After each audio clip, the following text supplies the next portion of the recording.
Welcome and thank you for joining us today for the third of 8 Energy Symposium webinars hosted by the UAF Alaska Center for Energy and Power.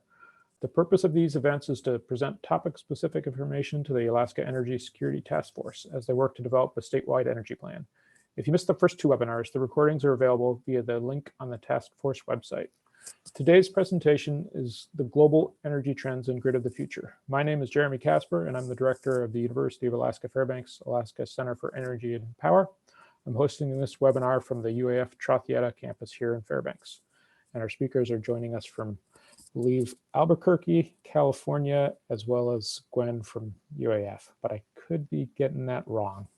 But anyway, we're joined today here by Abraham Ellis and Andrea Mamoli from Sandia National Labs, as well as Gwen.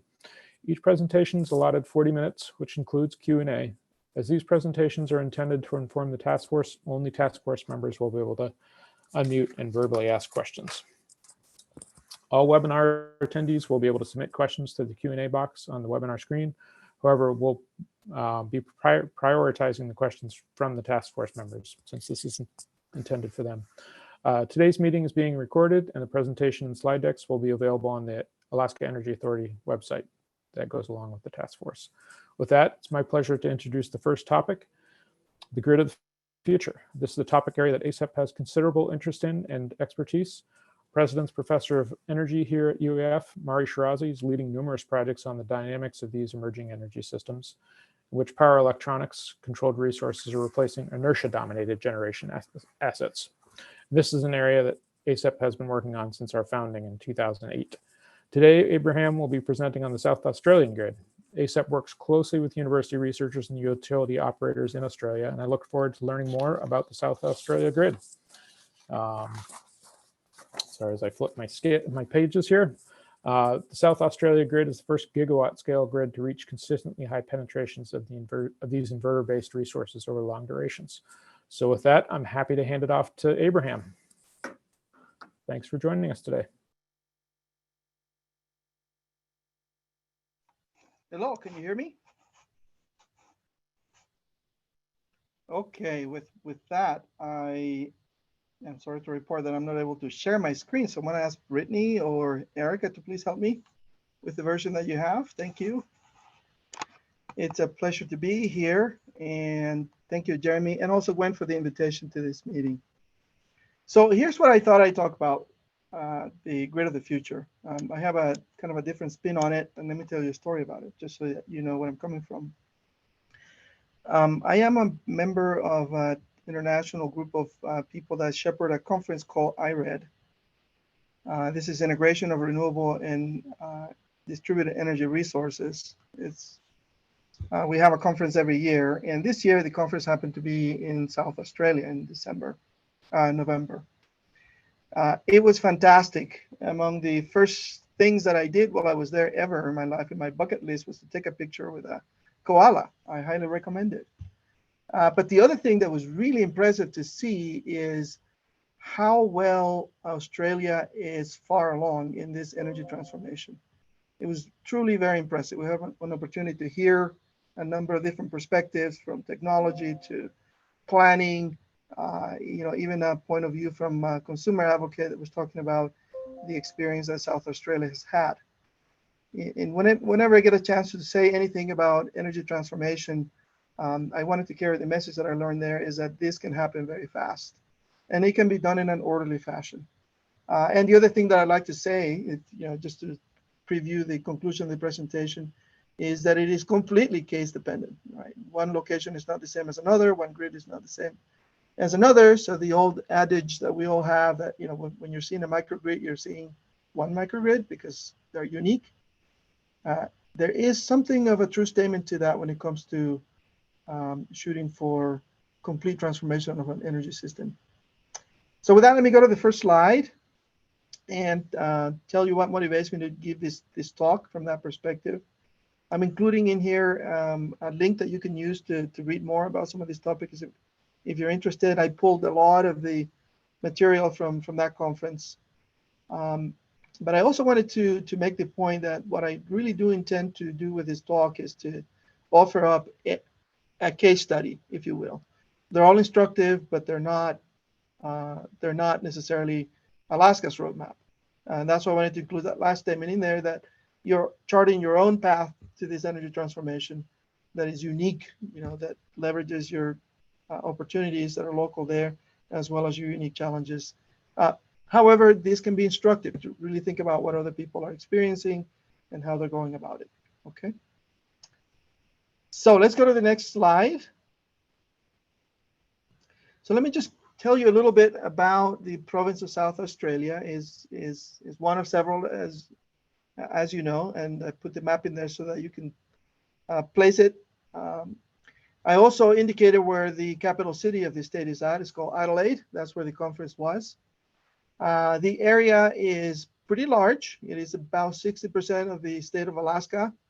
Obviously, as we all know, state of Alaska is pretty big by all measures, and so this is a pretty big state. The population is about 1.8 million people, as you can see there on the bullet. It's about 2.5 times that of Alaska, and it is also highly concentrated like it is in Alaska. In this particular case, I believe it's even more concentrated at something like 77% of the population just in the metro city of Adelaide. It is also not as far high in latitude as Anchorage, for example, or the rail belt. It's about between 26 and 38 degrees south. So it's fairly tropical. Well, not quite tropical, but what I mean to say is it's very arid in the north. Most of it is desert, and it has a very nice Mediterranean climate down in the coast, including Adelaide. So it's a very nice place to visit. But what I want to talk about today here is not so much of the pleasantries. Oh, I forgot to mention one. They have a nice zoo where I took a picture with a koala. You should remind me, and I'll be happy to send you that picture if you're interested. And the other thing is that it is one of the nice wine producing regions of the world. You didn't know that. It's pretty cool. South Australia. For today, though, South Australia is a state that leads the charge in the whole, country of Australia in terms of renewable energy generation, and indeed the world. They have a target in the state to meet 100% renewable electricity by 2030, and they're well on their way to that goal. Right now, they are, as a province, at 71.5%. As you can see there, this data is fairly fresh from 2023 and increasing. And this 71.5% penetration is by energy. It's not that they have 71.5% of their peak load ready to go with renewable energy. As you know, wind and solar is variable and their capacity factor is lower. This is energy. That means that on average for the year, this amount of electricity comes directly from renewables. The rest is a combination of hydro and natural gas, as I'll discuss later. Next slide. So how does South Australia stack with respect to their goals? Well, let me talk about this first, since we're talking about electricity here. South Australia is divided into roughly 4 interconnected grids. 2 of them are relatively large. In fact, the one on the right-hand side that is known as the NEM, or the Eastern Interconnect, that particular grid is one of the largest ones in the world. It's a pretty big continent, as you can imagine. There are some connections between South Australia and the rest of that NEM system, but mostly they don't rely on that, for the bulk of their generation and energy supply. It's mostly local. If anything, they export some, as we'll see later. Okay, and so South Australia is at the end of that system. Their peak load is about 2.5 gigawatts, which is more than Alaska's, I do believe, by a couple of times. Just so you know, the state of New Mexico, here where I live, is about 5 gigawatts. And so South Australia is about half of that. But it's highly concentrated, as you can see here, in the southeast of the state. There are populations into the outback, particularly the north and east parts, much like you see here in Alaska, fairly remote communities and things like that, and those function in microgrids. But I will not be talking about those today. I'll concentrate on the interconnected grid on the southeast, which is somewhat akin to what you'll see in Alaska in the rail belt, if you will. although at a different scale, and it does have connections, as I said, to other places. One thing I like to say about the way that the grid functions here is that they do have a fairly well organized and well run energy market. They have been operating that since 1998. So as you can imagine there, with a couple of decades of experience, they have gotten a lot of bugs out of the system. It is a 5-minute generation market. And so anytime there is a shortage or surplus of electricity by any market player, there's a way to go to the market every 5 minutes and balance things. So they do things pretty well. They also co-optimize energy and ancillary services to keep grid security here. So it's a good example of a well-functioning energy market. Next slide. So South Australia has been on a steep curve of deployment of renewable resources. I'll tell you a little bit more about what kind of resources and what it takes to run it. But right now, as I mentioned, in 2023, they're around 71.5% of annual electricity supply coming from renewable resources. That is leading in the world if you think of South Australia as an entity, right, as a dispatch entity. Denmark is in that orbit as well. Ireland is similar, I would say, in many ways to the challenges you might see in Alaska, because they are an island and they don't have interconnections, strong interconnections to other large systems. Denmark does, and so does South Australia. So they have a huge advantage with respect to deployment, and just something to see. Nonetheless, however, the question I pose here for all of us here, do we have some things to learn? How do they go about getting to this point in short order? And how quickly has it been? Let's go take a look. Next slide.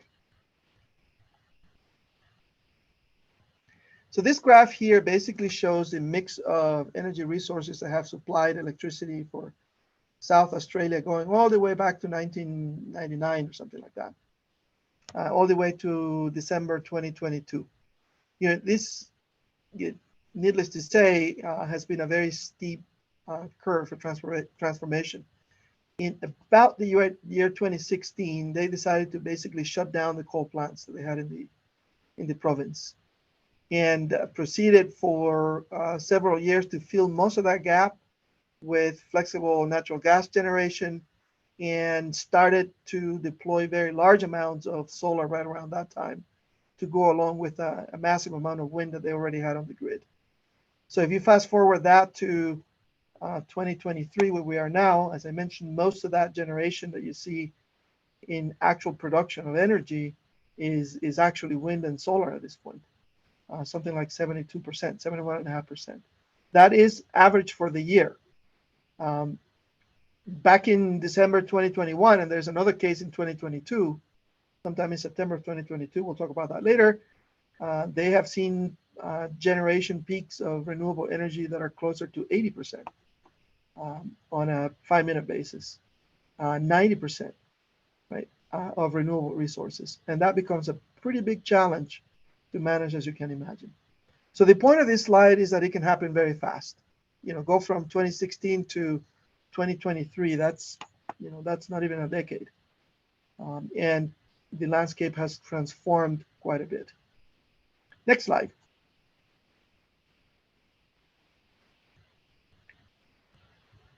So along the way, as you can imagine, they've had to deal with difficulties of all sorts, right, in terms of managing the grid and maintain reliability and security for the system, in addition to affordability. That's a question that Gwen asked me, is how are they doing in that, on that, by that metric in terms of affordability. We'll talk about that later.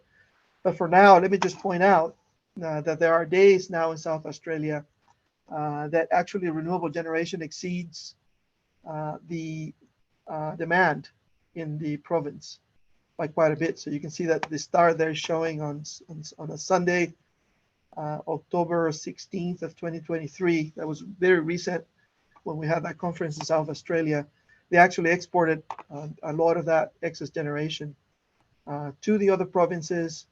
But what you're seeing there are penetration levels on the order of 120% on days that are light load. And that's only solar. During the daytime, most of the generation that the system sees is solar, actually.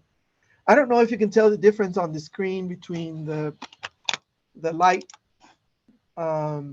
yellow and the darker yellow. The darker yellow is actually utility scale solar.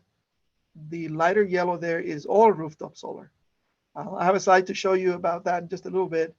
But the great majority of the electricity being produced actually during this day to meet load was basically solar, rooftop solar, not just solar, rooftop. And so that's by many, many measures something that we're seeing for the first time. I mean, I work in a national laboratory, and we've done studies a lot of what it might take to get to 100% or even beyond 60, 70% renewables in large grids. And these pictures I have only seen before in pro-mod analysis and these kinds of integration studies that we do projecting 2 or 3 decades into the future. Rarely do we see pictures like this where this type of transformation really does happen, and there is not some sort of catastrophe at the other end of it that says that the system fell apart because of stability reasons or problems like that, right? And so it's really interesting to see how fast this transformation can happen, and can happen in a way that's actually responsible and maintains reliability, security, and affordability for the people that live there. So just amazing to see. Next slide.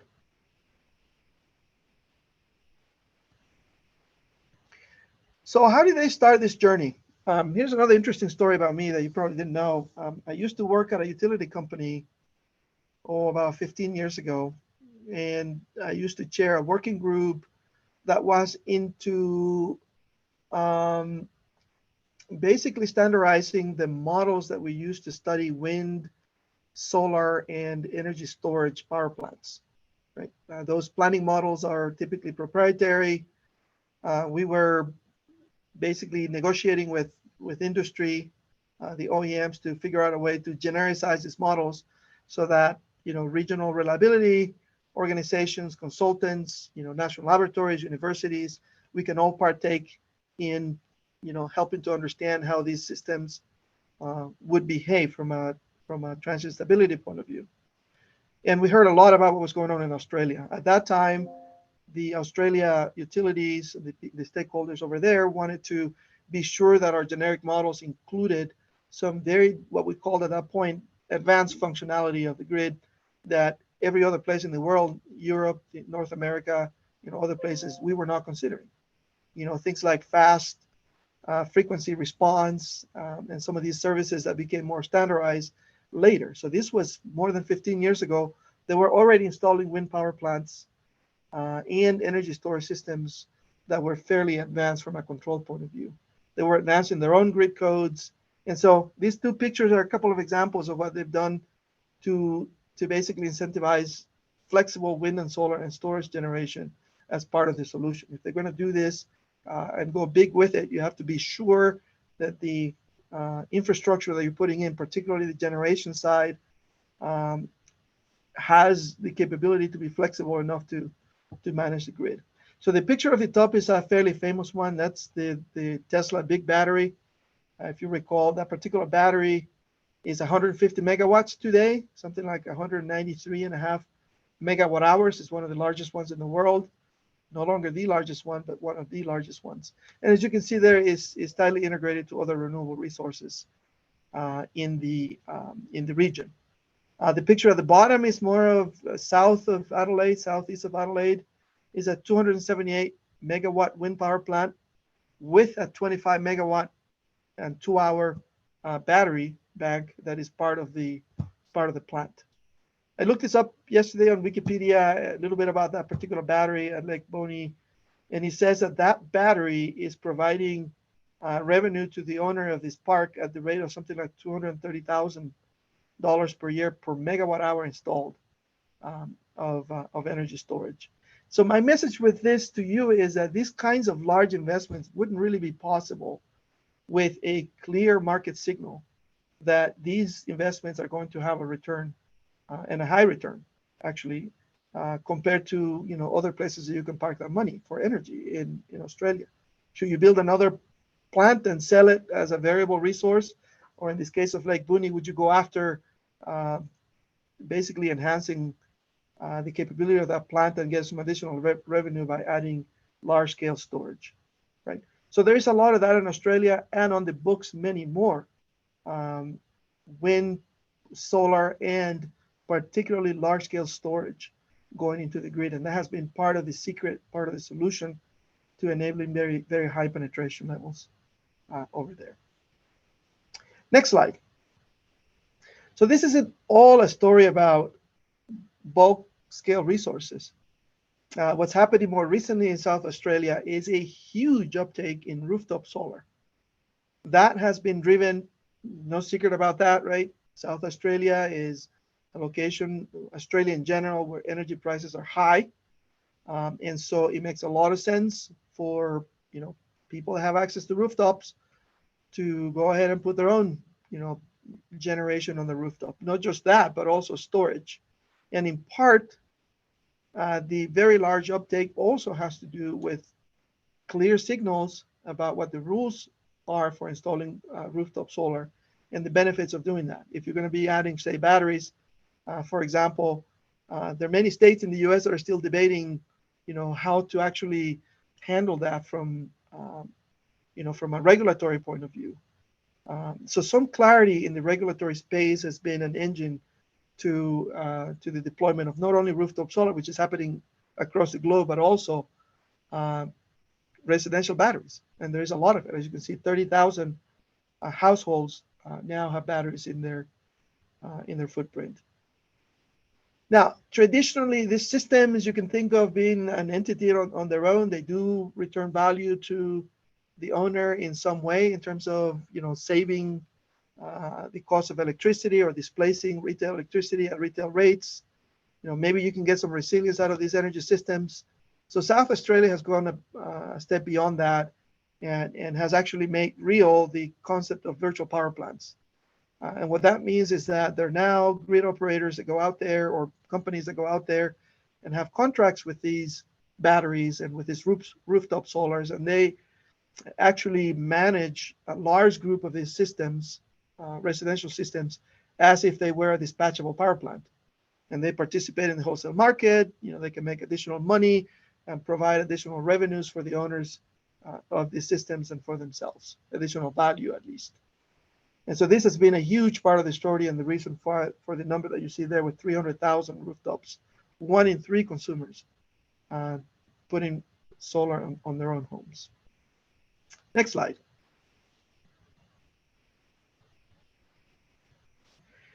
So this doesn't mean that there aren't challenging days there. With all this flexibility, a day like this, which is the one that I mentioned before, October 16, 2022, this happened just a couple of weeks before our conference there.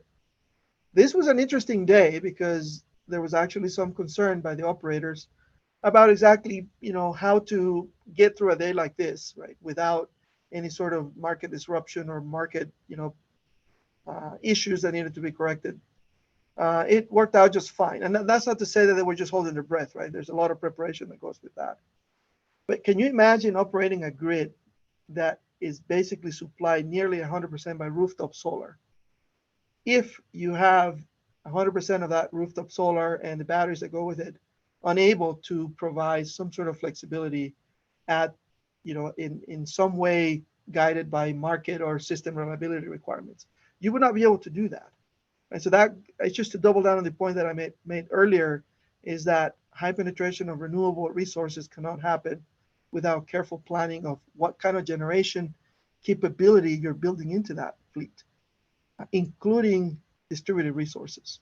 So that was a very important reason why you can see a day through this and say, sure, I can see that working. And at any point during this situation, the grid operators were in full control and essentially had the system under control from a security standpoint. That can happen, but again, it rests on the capability of the grid, on the capability of the generation fleet to be flexible. Obviously, I wanted to add a point and acknowledge on the right-hand side, if you're thinking Alaska here, is that the challenges for Alaska will be significantly, more difficult because you do not have the luxury of an interconnection to a large grid like South Australia does. And so I would expect that something like a day like this in Alaska, when we get there, right, will require a much more significant,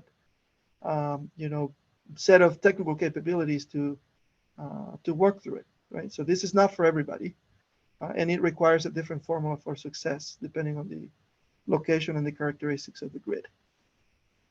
Next slide. So I wanted to put up a picture here of the way Richard Day, who's a government official from the government of South Australia, how he put it in terms of, his understanding of what has made South Australia's success in energy transformation a reality. And he boiled it down to four things. Right? The first one is batteries. You need storage, a lot of it, for the flexibility. There's other ways to do it, but their formula was grid storage, and they got into that game early, much earlier than most other jurisdictions, including some of these, 100 megawatt, hundreds of megawatt hour type batteries that, hadn't been seen anywhere, at least for batteries, in other regions. The second thing is this idea of distributed generation. That's what VPP is, virtual power plants. Distributed generation that are capable of interacting with the grid management systems so that they can be somewhat dispatchable, at least when required, right, for grid security, and participate fully in the wholesale markets. That has been key, and a key enabler. As I said in the picture before, there are days that most of the generation is actually rooftop solar, right? So you still have to have some controllability, and that's what these virtual power plants are able to provide. Another part of the formula there, and we heard about this, I did for many years, even 15 years ago when I was at utility, is this idea of replacing inertia that the former fossil fuel generators, coal plants, used to bring to the system, replacing that inertia with synchronous condensers. And that's a picture of what you see there on the left-hand side. It's basically a typical conventional generator that's spinning just to provide that system inertia on the grid, but it's not really generating bulk electricity for consumption. It's just there to provide system strength. There's all sorts of activity going on, lots of places about how to even replace electromechanical inertia and make it synthetic, just basically using inverters. And so that's also another option. And there's a bunch of research as to whether or not a grid even needs to worry about it frequency at all. And so there's a lot of discussion. I don't know what the future will have in the short term for us here, but I think in the very far future, what we're going to see is a system that can, in fact, work at a very large scale without the need for any electromechanical rotating mass. I truly feel like if I, put my binoculars on, and I think decades rather than a few days or months or years, we're going to see a day where a system running 100% on variable resources, inverter-based resources, is completely feasible. We do it in microgrids already, right? And so it's a question of how to get there for large interconnected grids. One of the projects that we're working on now that NREL leads, it's a large project by the U.S. Department of Energy. It's called Unify. In that particular project, it's a consortium of a lot of organizations, by the way, including University of Alaska Fairbanks and ACEP. We're looking into how we can get grid forming inverters to meet some of these needs related to this, frequency and fast voltage support that I'm talking about here with these condensers. The other part of the formula is to take a hard look at what they have in terms of their natural gas fleet. They're incentivizing the deployment of flexible generators and phasing out, in a responsible way, right, in a market based way, the existing fleet that is less flexible. And so you're seeing things like reciprocating engines and aeroderivative type generators and things like that, because that flexibility is super valuable, right? It's not necessarily to sell so much energy all the time or just to address the peaks. It's there for the flexibility to ramp up and down very quickly.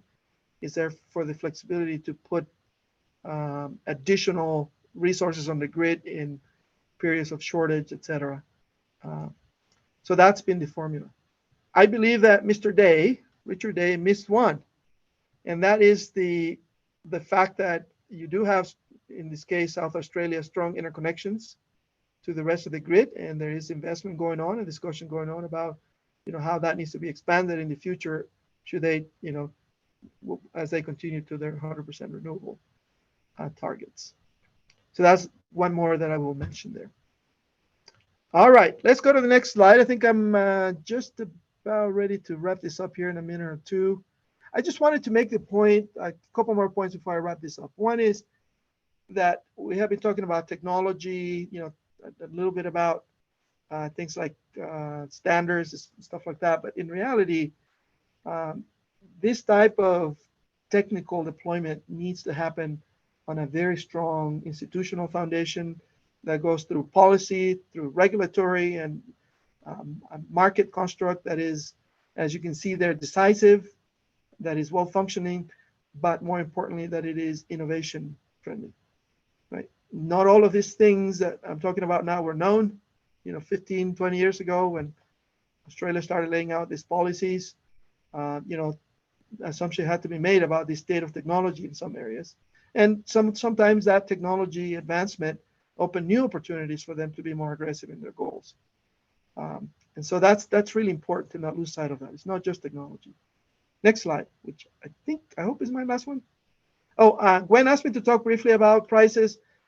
Look, I'm not an expert in that area, but I did put in a link in there that is a fascinating rundown of the situation in South Australia specifically.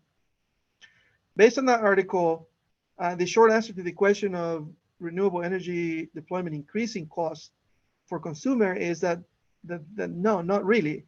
The increases in cost, and there have been increases in cost there, are driven more by the cost of natural gas than it has by the penetration level of renewable energy.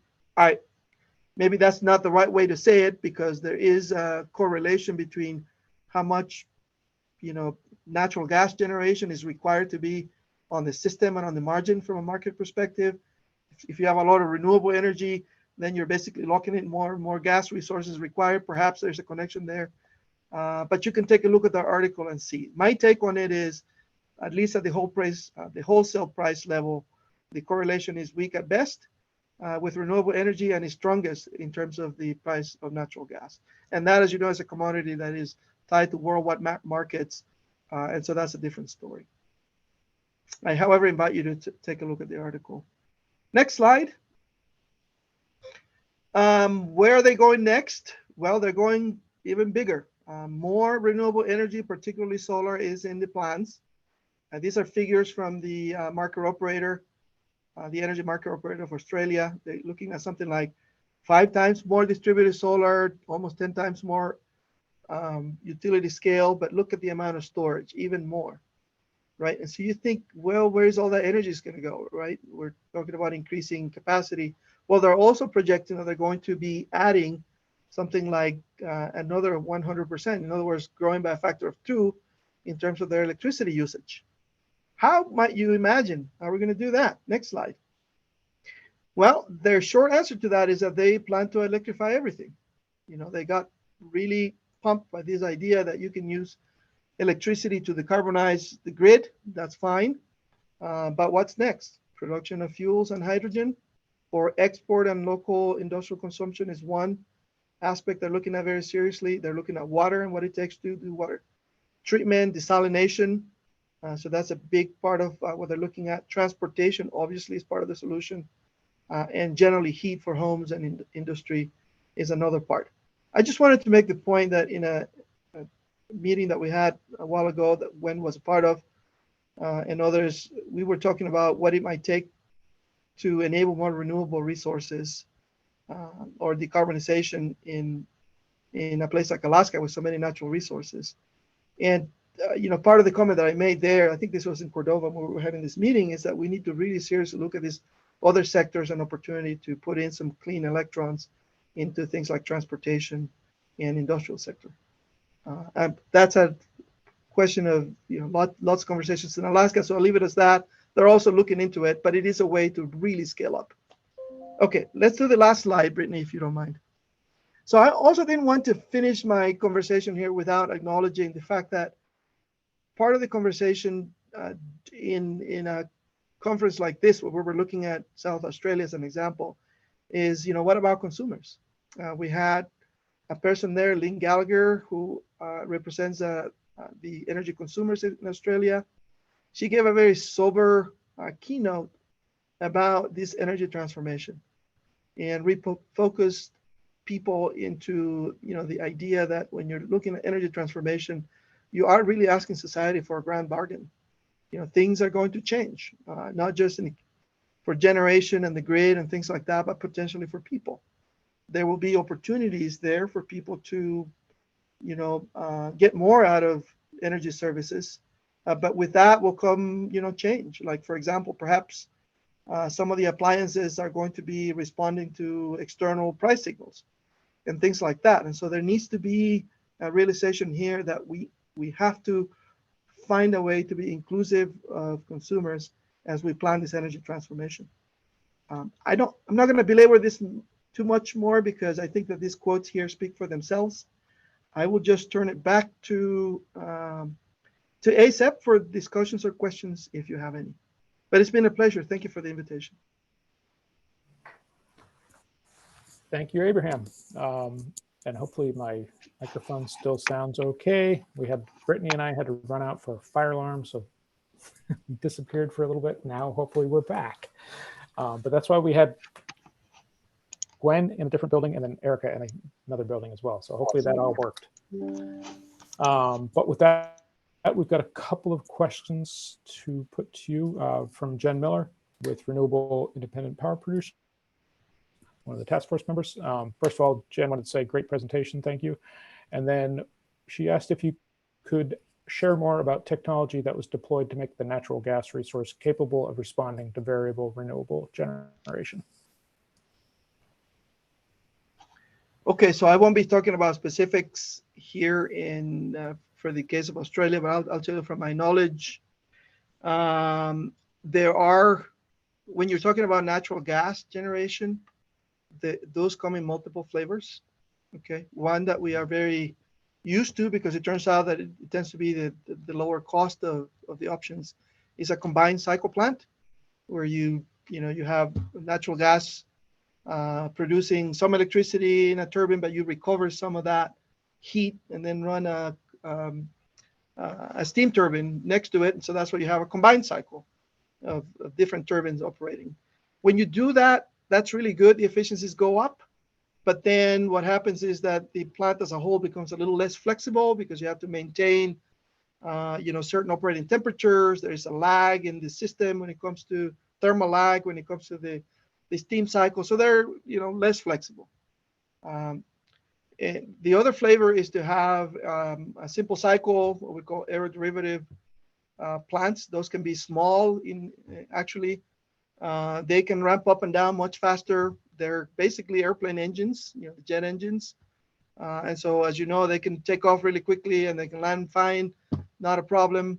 But they have other challenges in that they don't really work very well below a certain minimum output, for example. But they're more flexible. The one that I mentioned here is yet another option, and that's reciprocating plants. These are basically engines, like a diesel engine, except they run on natural gas. They are different, right? They're not a jet engine. They run like an engine, like a car engine, basically a diesel engine. And one of their claims to fame is that they're able to ramp up and down relatively fast as well, and they can run in basically lower minimum loads, and so you have more flexibility in that way. So that's flexibility by one definition, is how quickly you can ramp up and down. Another flexibility is how often can you turn them on and off, and how quickly can you turn them on and off without impacting too much what you need to spend on operations and maintenance and that sort of thing, right? And so all of these have advantages and disadvantages, and you can add flexibility, or some of them are more flexible than others. So that's what I have to say about those. At the bulk level, there are other options at the distributed level, like fuel cells and whatnot. I'm not going to get into those too much. but at the bulk level, there are options, right? So that's what I meant by flexibility. What they're doing there in South Australia is adding more capabilities into those plants that allow them to ramp up and down, turn on and off, and basically operate more flexibly. Thank you, Abraham. So Jen has one more question, then we will turn to Carl and then Tony. So Jen, do you want to ask your question? Sure thing. And yeah, Abraham, great presentation and thanks. And I was just curious, we already have our natural gas generators, in place here in Alaska. So I'm really curious about what modifications we could make to existing plants to adapt them to be more flexible with renewable sources. And then, I just had another question about if you're aware of any policies that they implemented in South Australia that helped expedite or reduce barriers for deploying large-scale solar and wind? Yeah, great question. So I'm afraid I'm not going to be very much help on what technologies you can add on to existing plants.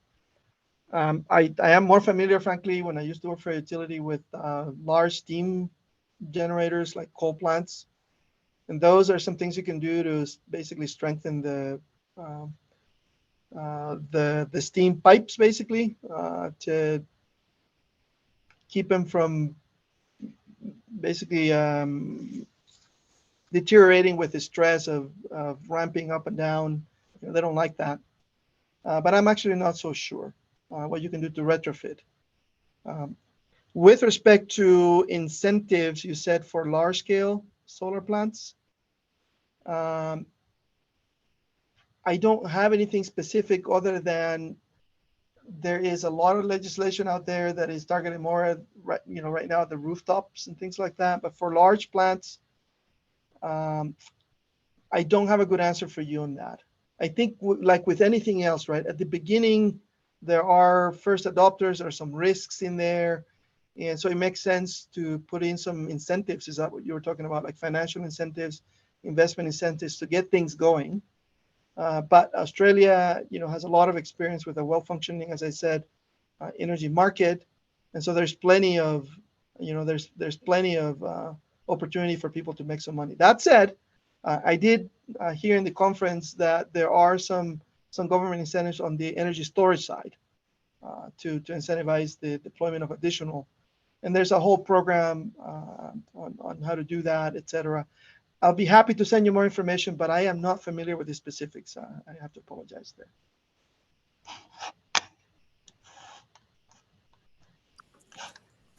Thank you, Abraham. And Carl, we just elevated you so you could ask your question directly.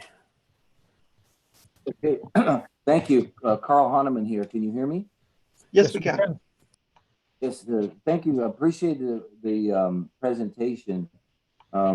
And I appreciate also you including the cost discussion in that. And I know that you had not, that was from outside source. I'll follow up on the source, but I did want to share that I actually read this morning that Rio Tinto is doing a multi-billion-dollar write-off of their aluminum smelter in Australia because of high energy costs and the increasing energy costs there in Australia. So it just demonstrates the challenges we have of integrating these things going forward and maintaining reasonable cost structure. So thank you. Yeah, Carl, thank you for that comment. I'll just add to that. I don't think I said it, but what the data that I showed is wholesale prices. So those of you who are in the energy business, I'm sure you will appreciate that wholesale is not what we pay as consumers. That's retail costs, and it has other charges, surcharges, taxes. It has fuel costs in there. There has basically transmission and distribution delivery costs in there. And so based on what I saw when I was doing a bit of research for this in the last few days, the cost of electricity in South Australia is closer to somewhere between 25 and 30 cents per kilowatt hour, right? So it's not the 10 or 8 that I was showing on wholesale. It's a lot more than that. And so yeah, that has an impact on the pockets, but also in the industrial economic vitality of the region, as you can imagine. So yeah, sure. Thank you, Abraham. So we've got one last question here, and then we will switch to our next speaker. But Tony in the chat there said, is it fair to say that the transformation requires firm baseload power like natural gas as a foundation? Okay, so two answers to that. I will say that in the future, I was trying to make a point that I don't think that will be necessarily the case. If you're only talking about the electricity piece, remember, the energy system is complicated, right? We also need heat. We also need industrial energy. And so we may need natural gas for a long time, on that. But strictly speaking about the decarbonization of the electricity sector in the future, my personal opinion is that we're going to figure this out using inverter-based resources. So that you don't have to have natural gas necessarily. Now, that will necessarily require a lot of investment in storage. That is true. But it doesn't have to be natural gas. It doesn't have to be in the future. But I will say this, right? You don't start a transformation by flipping a switch. It has to be just that, a transformation. And we have to start from where we are. It turns out that natural gas is a backbone of generation in most places around the world. In fact, it has been an engine of decarbonization of the energy sector for a long time. In fact, possibly the most significant one around the world. And so we're starting with that as an incumbent, let's say, infrastructure that's in place. And there is some flexibility associated with that can actually enable even a faster deployment if that's the goal of inverter-based renewable resources.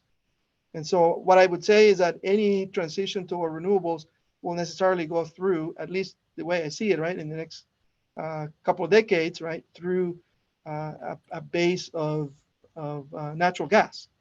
But in the future, as I said, even that, I question whether we actually need it necessarily from a technical point of view. Again, that's not to say about the other sectors that we need to rely on, for transportation and industrial and, everything else, heat. Those questions are still difficult, and we'll have to figure them out. So with that, thank you so much, Jeremy and team. I really appreciate it. Could I follow up? We're out of time. We got to move on to the next presentation. Okay. Okay, thank you very much, Abraham. So, oops, sorry. Next presentation is decarbonizing heating with Andrea Mamali. So Andrea is also a Sandia member, but I believe he is coming to us from California. He'll be talking about decarbonization of our electric grid. This has been a goal for some Alaskans now for some time. However, projections for electrification of new loads such as EVs and electric heating make this a moving target that's difficult to pin down. Andrea will present on global trends for decarbonization of heating loads, including performance of heat pumps in cold climates, ground source versus air source heat pumps, and distributed versus district heating for thermal storage as well. And then the nexus with building energy efficiency and what all this could mean for Alaska. So ACEP has a couple of projects that this is related to and initiatives, so including our rail belt decarbonization study and then our beneficial and equitable electrification. So I know there's some ACEPers who will be very interested to probably review the presentation if they're not watching it right now. But with that, I'll hand it off to Andrea. Thank you very much, Jeremy. And I'd like to thank the organizers and Gwen for the opportunity to speak to this task force. It's really an honor.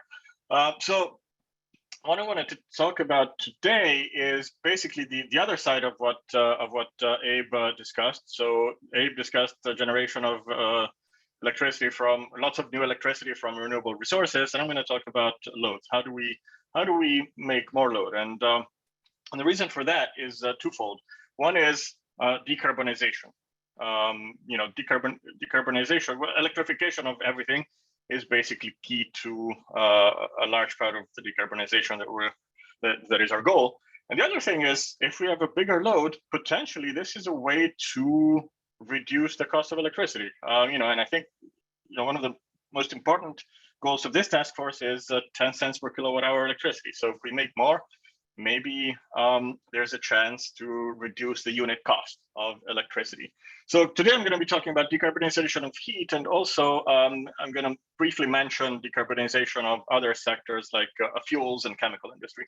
So let's start with where we are now as a country, and then I'll focus a little bit more on Alaska. So if you look on the left-hand side, this is a graphic that came from Energy Information Administration, so from not too long ago.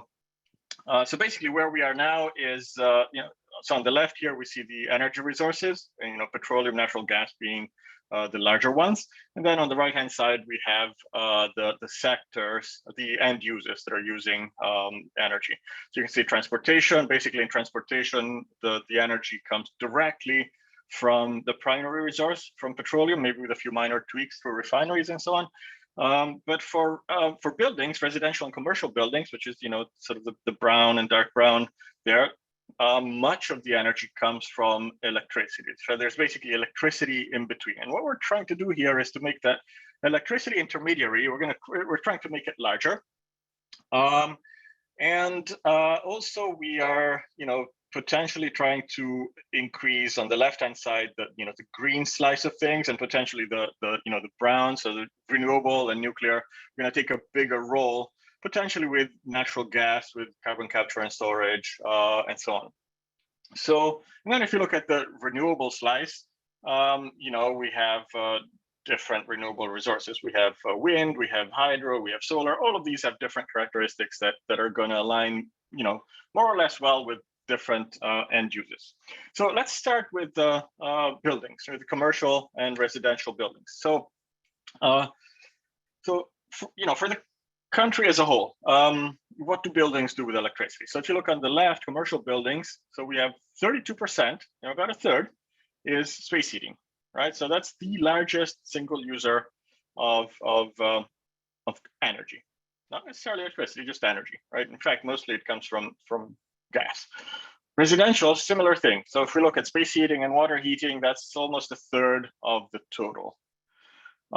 So heating is the largest single user of energy.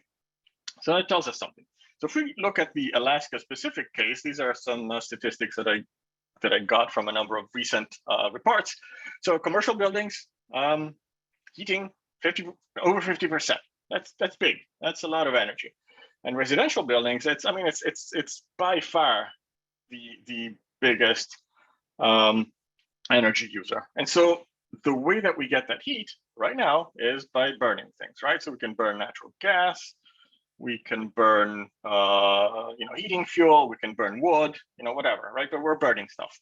And so is there a better way to do things? And as a mechanical engineer, it's kind of near and dear to my heart, but I'm gonna submit that heat pumps could be a good part of the solution. So I'm gonna spend a little bit of time talking about, just giving a brief overview of how a heat pump works, because it's, a lot of times it's counterintuitive. So basically you have a cold environment on the left.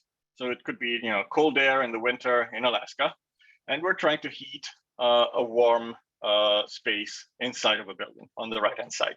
And so how do you extract energy from a cold environment and put it in a hot environment, which is what we want to do? Well, so a heat pump is a little bit like a water pump. So water likes to run downhill, and if you want to make it run uphill, you have to pump it with a pump. And heat is the same thing. Heat wants to flow down an energy gradient, and if you want to make it go the other way, you have to use some mechanical power, in this case a compressor. So how does it work? So basically we can extract heat, again counterintuitive, we can extract heat from cold air outside by putting it in contact with something that's even colder, in this case a liquid refrigerant that comes from the expansion valve. And so this liquid refrigerant is very cold. It extracts heat, it absorbs heat from the outside air, which is a little bit warmer, right? So it can absorb heat, and then as it absorbs heat, it evaporates, right? It boils essentially, because it's a refrigerant and it just boils at very low temperature. And then so we got this vapor that comes out of the evaporator coil. And now we put it through a compressor. And as you know, probably from experience, as you know, if you're pumping air in a bicycle pump, you can feel that it's heating up. Same thing in a compressor, right? So you increase the temperature and increase it to such a point that you can actually effectively use it in a condenser. So it's a coil, it's another coil, and it releases heat to the air inside a space. Okay, so as it releases heat, it condenses again. So basically it turns from a vapor into a liquid again, just like water condensing. And it goes back to the expansion valve, cools down, and the cycle repeats. All right, so that's a heat pump. And so one of the questions that that you might want to ask about this heat pump is how much power do I need to put in the compressor versus the amount of power, versus the amount of thermal power that I can extract from the cold environment outside. And Sadi Carnot, French mathematician, a couple of 100 years ago, actually came up with a very elegant answer to this question. So he was studying how much mechanical power you could get from steam engines, and so basically came up with a theoretical cycle. So you have isothermal expansion. This is basically refrigerant evaporating inside an evaporator. And then you have compression, which is, again, like I said before, it's powered by electricity. It doesn't have to be, but generally it's powered by an electric compressor. And then it heats up, and then you have isothermal compression, which is basically the refrigerant releasing heat to the ambient air inside a building, and condensing, and thereby compressing. But so, and this is, I promise, this is the only equation that I'm going to show in this presentation, right? I want to have mostly pictures, but basically this equation is interesting because it tells us the dependence of this quantity called the coefficient of performance, which is the ratio of how much heat you're moving versus how much power you have to put in to move this heat. And it's basically a function of just the temperature of the outside and the temperature of the inside. And so if you want the coefficient of performance to be high, which is what we want when we're heating things, so we basically want to have the difference between the hot and the low temperature, so temperature inside and temperature outside. We want it to be as small as possible. And we don't have much control over that, unfortunately. So it's going to be what it's going to be. So given Alaskan conditions, right? So what is the, again, at least in theory, what do we have to work with, right? So what is this coefficient of performance going to be in Alaskan conditions? So if you look on the right, San Francisco, right? It's not in Alaska, it's in California, but I know it well. And you can get pretty high theoretical coefficient of performance, 22, right? On a typical winter day in San Francisco. In Alaska, it's colder, right? So that temperature difference in the denominator in the equation that I showed you is larger. And so the coefficient of performance is going to be a little bit smaller, as you can expect. But so in a typical cold winter day in Anchorage, and you can do similar, you can get similar graphs for Fairbanks as well as other places. But Anchorage, I chose Anchorage because it's, I guess where most people live. So you got a coefficient of performance of 9 on a typical cold winter day. And if it's really, really cold, you're looking at a coefficient of performance of 5.5. So, those are still usable numbers. But of course, these are theoretical. And so, how do real heat pumps actually work? And so real heat pumps, well, obviously they're not as efficient as theoretical ones. For one thing, they actually deliver power. So a theoretical Carnot cycle heat pump does things at equilibrium, so it's infinitely slow, so no power. It's very efficient, but it doesn't provide you with any useful heat. So real heat pumps, they need a temperature gradient for heat to flow. So you need higher TH, so a high temperature or low temperature. So just because of that, your coefficient of performance is going to be lower. Again, and then we have mechanical things. The compressor is not going to be 100% efficient. The motor is not going to be 100% efficient. Then you have ancillary things like fans. You have defrost cycles. You've got all controls, what have you, right? So they're not going to be as good as ideal ones, but they're still pretty good. And so in fact, well, I mean, you hear, right? You hear from people say, I heard heat pumps don't work in cold climates. There's truth to that, right? I mean, as the temperature, as the outside temperature gets colder and colder, basically the capacity of the heat pump is reduced. And and so it basically goes against what you want.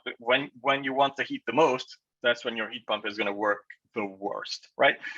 Having said that, people put these things out in the field, these new cold climate, they're called cold climate air source heat pumps. They put them in the field, and this is on the right, you see a graph that was for a study that was done in Minnesota a few years ago. You can see that, so the coefficient of performance, so, measure the efficiency of how well these heat pumps work. It's usually between 2 and 3.5, so pretty good. If you get to the lowest temperature, still most of the dots are around 2, sometimes above 2, but generally above 1.5. So they actually produce substantial amounts of heat. Better than a resistance. Yeah, don't forget it. A resistance heater has a coefficient of performance of 1, of unity, right? All the electricity that you put into a resistance gets turned into heat, right? The heat pump does better, often 2 or 3 times better, right? So, but again, it's cold in Alaska, right? So, cold climate air source heat pumps. So how are they different from your grandfather's heat pumps? So a number of technology improvements have happened. So there are refrigerants that have a lower boiling point, all other things being equal. So, pressure and so on. So they can extract heat at lower temperatures. All right, okay.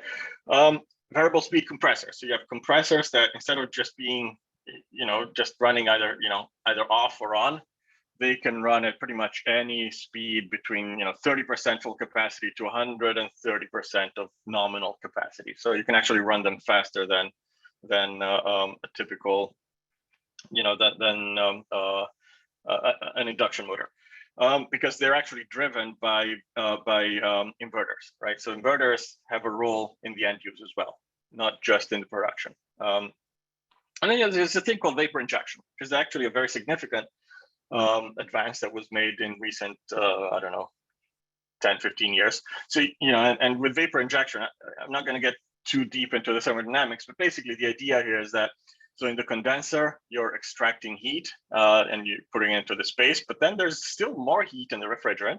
So you can extract it by diverting some of the refrigerant. You put it through an expansion valve, so it gets colder. It's able to extract a little bit more heat from the remainder of the vapor stream. Here on this is that around that yellow heat exchanger there. So it's able to extract a little bit more heat from the refrigerant that's coming out of the condenser.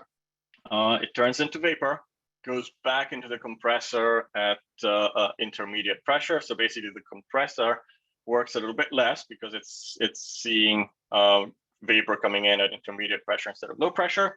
It gets higher mass flow rate, and you're basically circulating a whole lot more refrigerant in your condenser. Typically, 30% increase for very little extra price in energy. Okay, and then the other part of the liquid refrigerant that hasn't been diverted goes through the evaporator at a colder temperature. It's able to extract more energy from the cold environment. So overall, it's a win-win, right? So basically, the outcome of all these recent advances is that modern air source heat pumps can function effectively at temperatures all the way down to 0 F. And in fact, there are independent organizations that do testing of these things. And so you can go to there's a lot of websites, but one that is used by a lot of people is the NEP, the Northeast Energy Partnership. You go to their website and you can pick any number of technology off the shelf, and you can look at their characteristics. So for example, here, we have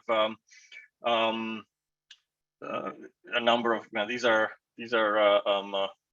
heat pumps from I guess I'm not endorsing anybody here, but it's a Japanese manufacturer that starts with M,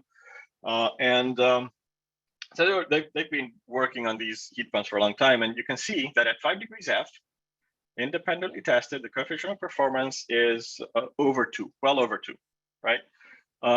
And also you can get numbers like the rated heating capacity at that temperature and so on. So basically, if you're a contractor, you look at these numbers and you say, okay, this is the heating load for this house, and I need a machine that is this big. Okay, so there's guidance on what technology, what components to select for a given application. This is very important because a lot of the perception of heat pumps not working is that because contractors not familiar with the technology, they just chose the wrong size and the wrong type of heat pump.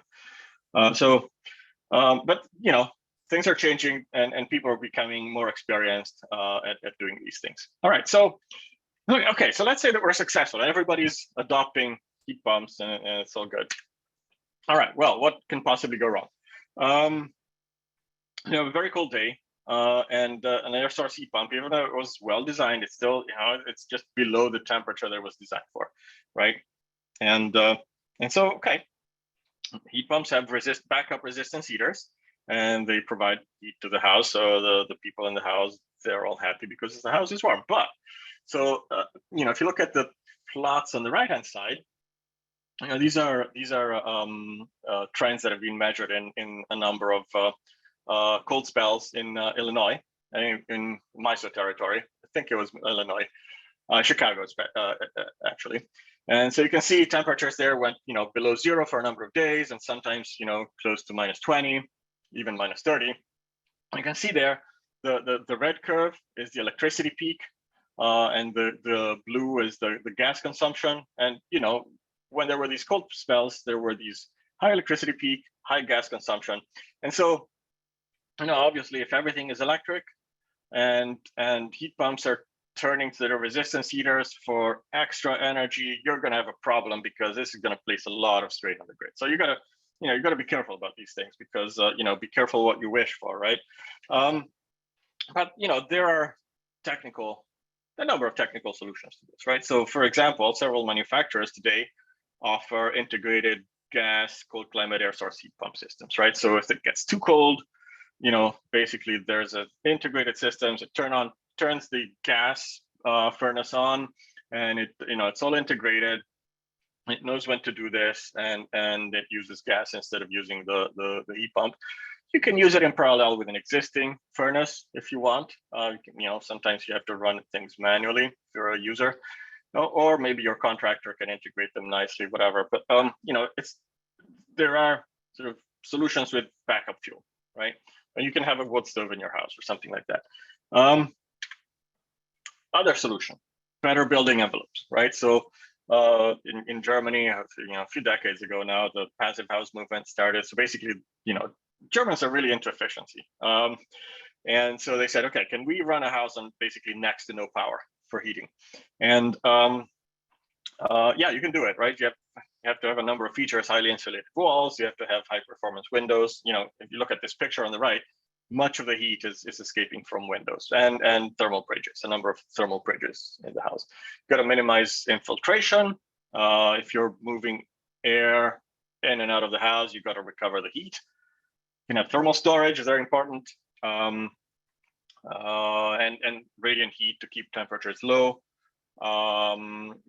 With large surfaces, so again, you improve the efficiency of things. You have thermal storage inside your structure, so it's expensive, right? So we know, if you're building a passive house from scratch, it's not that expensive. If you're retrofitting, it can be pretty expensive.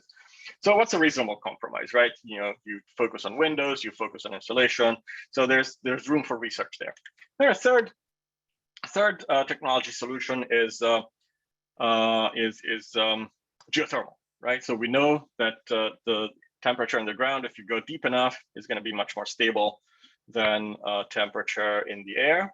And so you can have pretty useful temperatures throughout the year, even in Alaska. Although there are challenges, right? In some places in Alaska, you have permafrost, you got to deal with that. But in a large section of the state, Anchorage area, rail belt, it doesn't get that cold in the ground.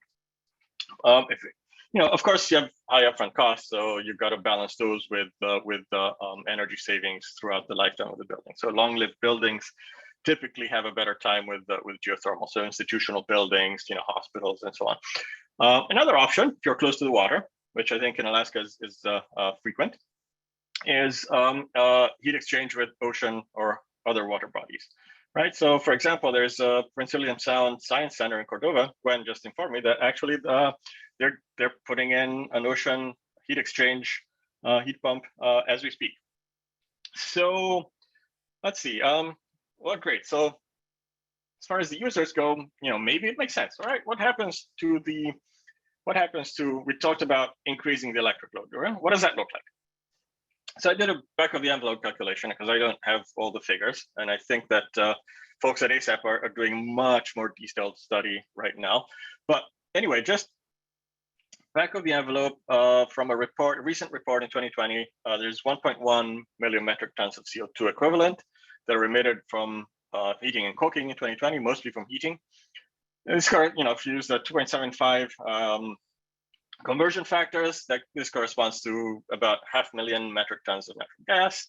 If you assume a 70% efficiency for a typical furnace or a boiler, that's reasonable for the fleet out there. So modern furnaces are more efficient, older ones are less efficient, but on average, 70%.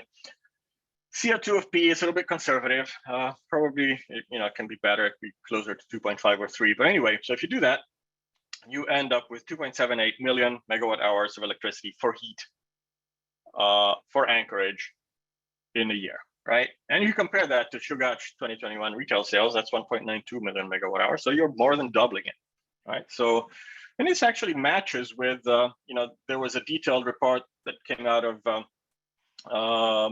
Energy and Environmental Economics in 2022 for Illinois. They looked at decarbonization and, with various scenarios. So they looked at high electrification on the right there, on that right panel.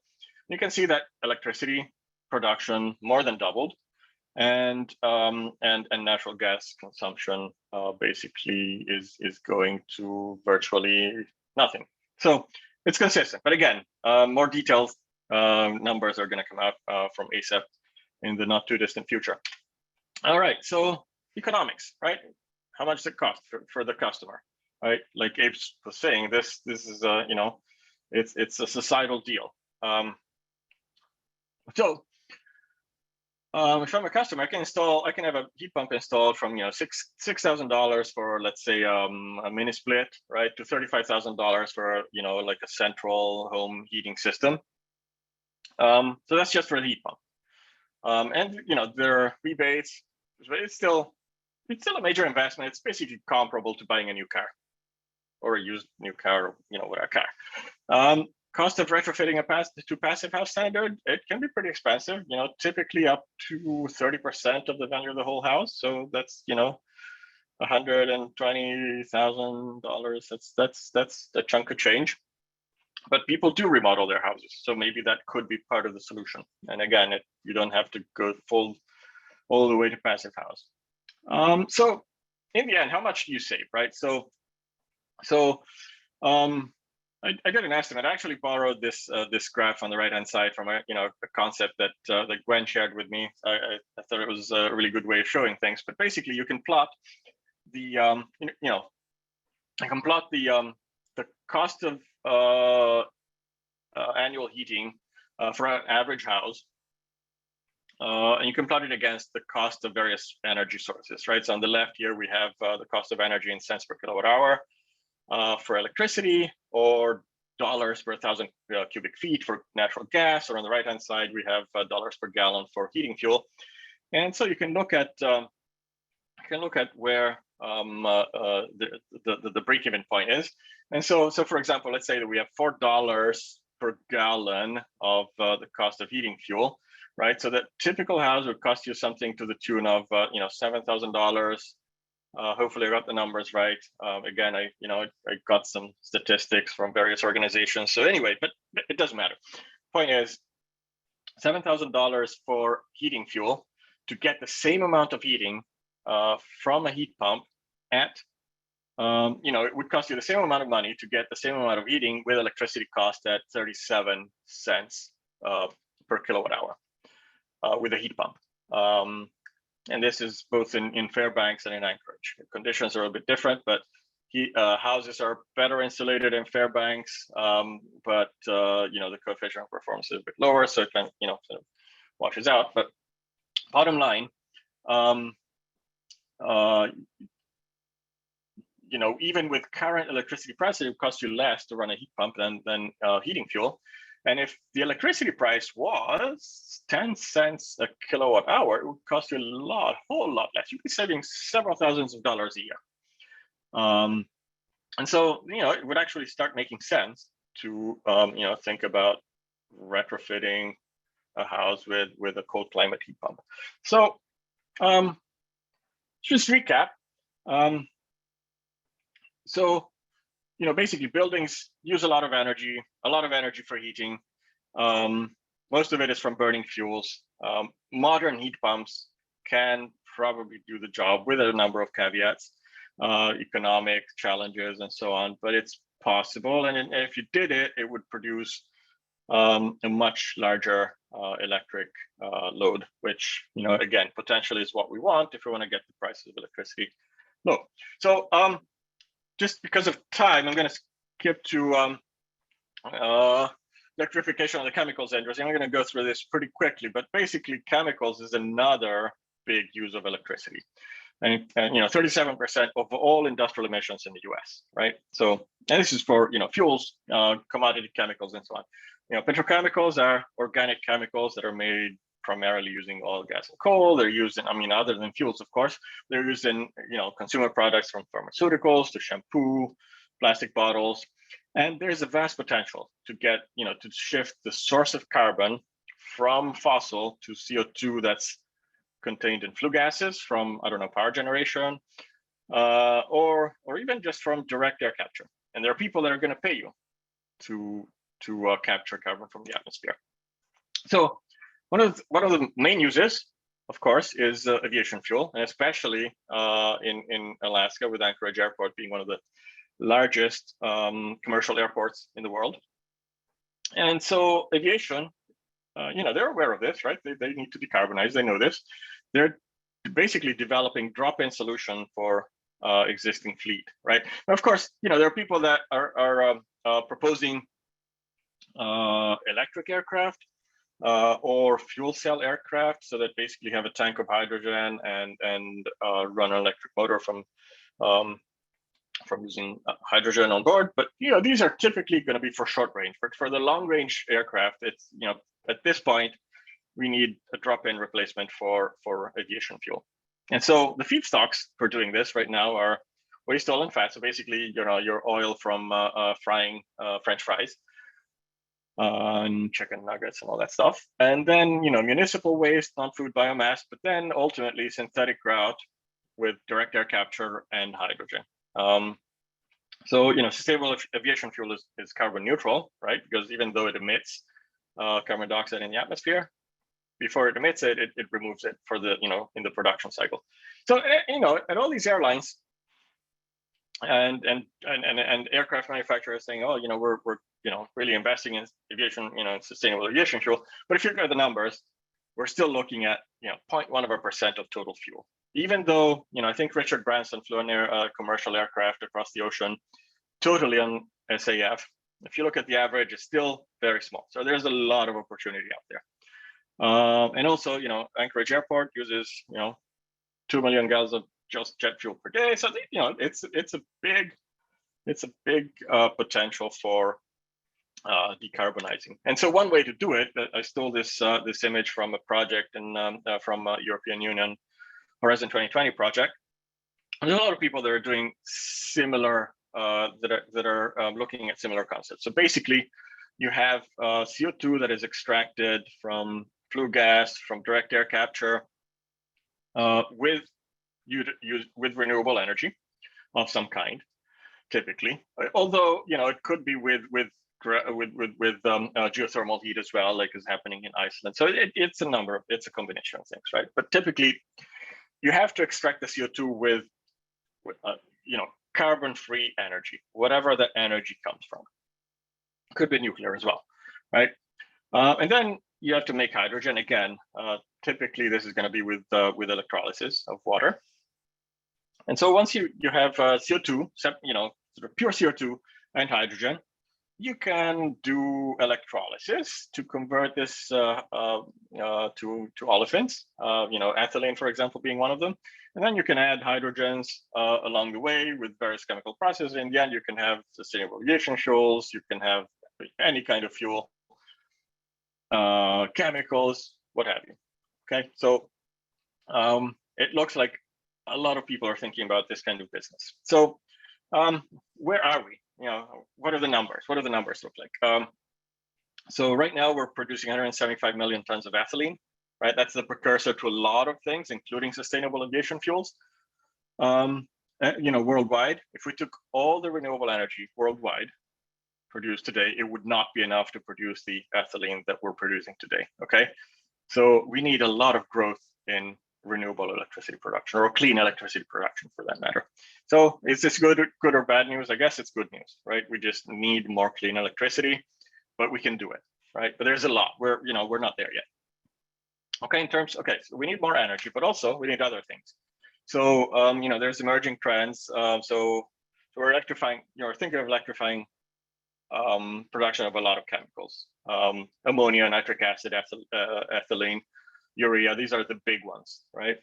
We're not doing it by electrolysis today because, we had cheaper ways to do it. And so we didn't really work too much on the technology. But cost of electricity is going down. The DOE has a goal of 5 cents a kilowatt hour today for solar PV or renewable electricity, to a target of 2 cents per kilowatt hour in 2030. And of course, like Abraham was saying, retail cost of electricity is not the same as the wholesale cost of electricity, but there are ways to exploit this, right? For example, if you're spilling the energy, if you're curtailing the energy, maybe it can be used in other ways, and it could be cheap. We're making rapid progress on suitable catalysis, and it's big. It's a lot of it's a big market. It's a huge market, and then not just petrochemicals, but ammonia, other nitrogen compounds. So opportunities is, I think this is my concluding slide. If we want to meet decarbonization goals, there's going to be a massive increase in solar, hydro, wind, potentially nuclear, just like Abe discussed for what happened with South Australia. There's potential for large curtailment, especially because of the seasonality of energy, of certain types of energy in Alaska anyway. And we can absorb curtailed energy with by chemicals manufacturing, synthetic fuels manufacturing. And of course, there's the common objection is, chemical plant it's not easy to ramp it up and down, but people are really working on that. There's electrolysis is not the conventional, thermochemical approaches, right? Electrolysis is a lot more controllable, and a lot of these new applications are being designed so that they can run, anywhere between 5 and 100% capacity, right? And also you can build it in a modular way, so you can really adjust the amount of power that you're using so that it's compatible with renewables. Hydro can play a role, nuclear can play a role, and obviously it fills the need for aviation and maritime transportation, so sustainable aviation fuels, ammonia for maritime transportation, and of course we need to study. This could be a new seasonal industry. We need to look at the economics of it, and so I'm not solving all your problems today. I'm sorry, but and I think that's all I've got. So again, thank you for the opportunity, and I look forward to questions. Hopefully they're easy. Thank you. Thank you, Andrea. We have time for probably 1 or 2 questions. And if you can put them in the chat, or the Q&A, sorry, we'll try and get to those.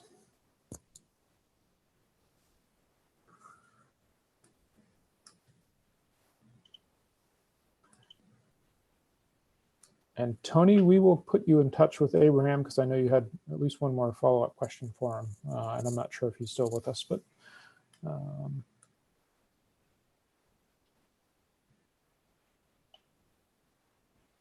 we'll give it a little bit longer for the Q&A. No questions, looks like. Okay, actually, it looks like Abraham's still on there. So Tony, if you want to follow up that question with Abraham, we could do that right now.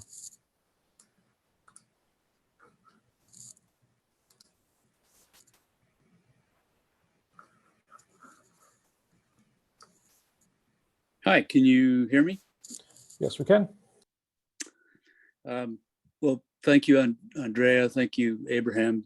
great presentations. Abraham, my question, to put some context around it, and I represent a utility in the rail belt, serves about 20% of the population, and we have 10 Wärtsilä, they're diesel but run on natural gas engines because it just better matches our load to bring those on and off and stay in at the max efficiency.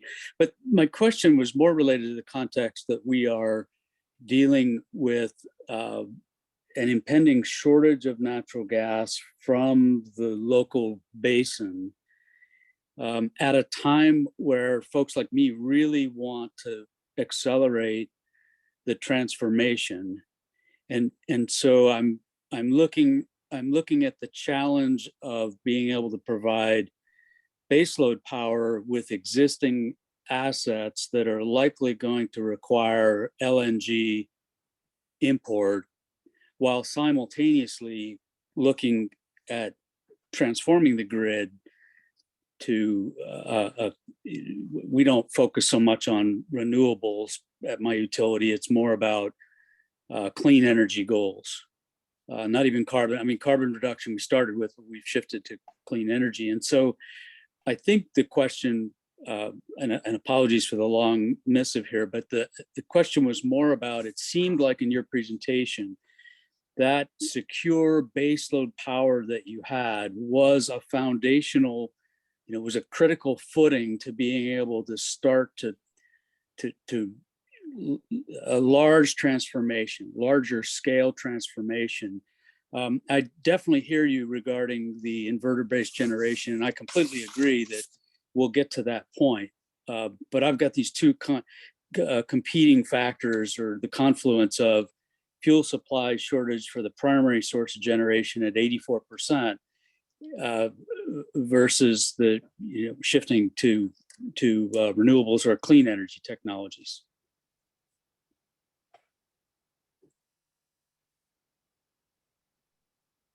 Yeah, that sounds like a significant challenge. As you were talking, my mind went to, there's always competing alternatives. And not knowing where you're located, which of the utilities is this, Tony? The co-ops? I am Matanuska Electric, so I serve the northern part of Anchorage and Right. up to the. Yeah, it's, when you're talking about primary energy and that sort of thing, the need to, you have to start with, I'll just give you how I think of this, right? And it may not be a good answer, but it is just, I said earlier in answer to another question that we have to kind of start from where we are. It's really hard to think of an energy transformation that's all replacement of what we have, complete replacement. That usually doesn't pan out from an economic standpoint. The units that tend to remain in the system as renewables or other variable generation comes into the picture tends to be flexible generation. And that is usually equal natural gas generators. Now, if in the case of South Australia, what you'll find is that the amount of natural gas flexible generation required would have been bigger had they not gone all out with energy storage. So I would suggest that there is something to think about, that perhaps energy storage won't be able to solve the problem, but it can mitigate some of the risk associated with the amount of gas that you need to have online. That's, you can see it in the numbers out in South Australia, how little now they run natural gas, and it's on the way down even more. And so, but you can only do that when you have not just one, but a portfolio of energy storage, installations that you can rely on. So it's not an N-1 issue, and they have to be at a large enough scale that you can think of them as being a resource for hours, right? Not just minutes. And so, yeah, so it's a complicated question. I don't really have a good answer for you because, yeah, the transformation, even in places like Hawaii, I mean, all of that went through natural gas. I was part of let's take 30 seconds to say, I was part of a review committee for a task force that was advising the regulatory commission on what to do. And one of the questions that came up is natural gas as a bridge to renewables, because they've been, unlike what you're saying here, they do have goals for renewables that are very explicit. And so the question is always, if we start bringing natural gas, fueling stations and all that, is that really going to slow down or accelerate the transition? That was a difficult question in that case to answer. So I think you're going to get somewhat tangled up with that. In that, if the state wants to go renewables or carbon free or whatever you want to call it, my own opinion is we have to be pragmatic about it. Maybe a bridge needs to be longer, but I do agree with you that you have to think about the base load and how to keep them going to enable the transformation. I think that unless of course you do a ton of energy storage. And that's assuming you don't have any hydro and all that. So I don't know. Yeah. Well, we have some. That's what I'm trying to say. I feel your pain. Yeah, we have some hydro, and again, thank you. I really appreciate just your thought process and the. I've got a number of, I think, key takeaways. Thank you again. Thanks, Abraham. Just one comment there. It strikes me that if you're going to do this, you do need to have good models of the grid that you can start running through these scenarios, so you can try and make your best decisions. But with that, I will stop there and we will hand it off to Gwen Holdman, who is the founding director of the Alaska Center for Energy and Power, and currently the Associate Vice Chancellor for Innovation and Commercial Partnerships at the University of Alaska Fairbanks. Gwen is going to be talking to us about Iceland. As many of you know, Iceland's a global leader in renewable energy resources, including hydroelectric and geothermal, but very different from the South Australia grid. The renewables in Iceland are very predictable, and so you eliminate that variability that Abe was telling us about. So with that, I will hand it off to Gwen and let her round this presentation out. Thank you, Gwen, and thank you to all the other panelists. All right. Thanks, Jeremy. All right, I'm having a little bit of trouble sharing my video and my slides at the same time for some reason. Let me just see if I can. Hey, Gwen, that. we're All right. seeing it just up at the Okay. top where it says display settings. There's a drop down and you can switch views. Yep, there you go. See. There you go. This one? Yep, there you go. Perfect. Thank you. All right. So what I wanted to share with you guys is, like Jeremy just said, Iceland really, is kind of unique in that it is blessed with these energy resources that can provide baseload power. And so one of the things that we've been doing isn't so much looking at Iceland from that standpoint, but really looking at the Icelandic energy market. We started out with Abe kind of sharing this specific case study for South Australia, where the grid is like kind of roughly the size of the rail belt grid. It is intertied, with other markets. In the case of Iceland, it's also roughly the size of the rail belt grid, depending on what metrics you use. And I'll kind of describe that a little bit. And it is not intertied with other markets. And one of the things, I've spent a tremendous amount of time in Iceland. I was a Fulbright scholar, lived there for a little bit with my family. And one of the things that's always really struck me is the fact that Iceland, on average, has sub 10-cent power, right? And the easy answer to that is to say, well, it's because they have, hydro and geothermal, but it's actually a lot more complicated than that. And so I really want to share some insights into the Icelandic energy market. Iceland, on a population basis, is about half the size of Alaska, but yet they're able to achieve an average of 10-cent power. And I'm going to go through some examples of that. So many folks know that Iceland has really been a global leader in renewable energy because they've got geothermal and hydro. That's been a little bit easier than South Australia. So here's sort of the energy portfolio for Iceland right now. They're actually about a little bit over 70% hydro when it comes to electric power generation, and then about a quarter geothermal, tiny sliver of wind. And then the rest of that is fossil fuels. That's mostly diesel-based generation, and that's almost entirely backup generation for some of their remote areas. There's actually a lot of diesel generation in Iceland that's not really well understood, but it's almost all just backup generation. When we think about Iceland as being this global leader in geothermal, it really comes down to heating, where Iceland is using geothermal energy very, very extensively. And so you can kind of see here, back in the 1950s, they relied on a lot of imported fuel. So that darker blue line represents imported fuel for heating, and then the lighter blue on top represents geothermal, mostly through district heating systems. And you can also see that gray line represents electric space heating. So basically that is electric heating that is for areas where there is no geothermal heat available. So that's about 7% for the space heating sector in Iceland. They've done a lot of really innovative things. This is a picture of my daughter up above one of the communities in Iceland. And this little volcanic hill that she's sitting on was a volcano that just erupted behind this community literally one day a few decades ago. And they wound up they had not had geothermal for district heating. After this volcano sort of showed up, they went ahead and kind of started to mine heat from this particular site for the community until the magma cooled so much that it wasn't really useful anymore. So they're doing a lot of pretty innovative things, taking advantage of the resources that they have there. Here's another example. District heating isn't just big municipal systems. This is an example of a small district heating system and it's privately owned, that serves about 40 customers. The customers are each about a quarter mile apart.